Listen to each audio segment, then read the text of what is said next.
Kismaayo ee xarunta gobolka Jubbada Hoose maanta waxaa lagu doortay madaxweynihii saddexaad ee uu yeesho maamulka Jubbaland. Golaha badbaadada Jubbaland ayaa doorasho ay ku qabteen Kismaayo. Waxay madaxweyne u doorteen Cabdinaasir Seraar Maax. Laba musharax ayaa la tartamaysay Cabdinaasir Seraar. Xilli dambe ayayna ka tanaasuleen. Codadkii liibtay ayuuna doorashada ku helay 65 cod. Cabdinaasir Seraar waxaana sidaas loogu doortay madaxweynaha Jubbaland ee 4 sano ee soo socota.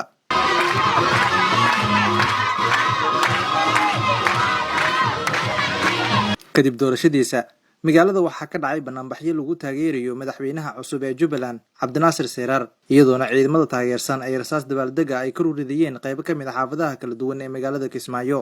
Madaxweyne Cabdinaasir Seraar ayaa ka mid noqonaya madaxweynayaasha uu yeeshay maamulka Jubbaland waxaana la dhaariyay doorashadiisa kadib waxaana uu jeediyay khudbad uu kaga hadlayay guusha uu gaaray iyo waxa uu qaban doono.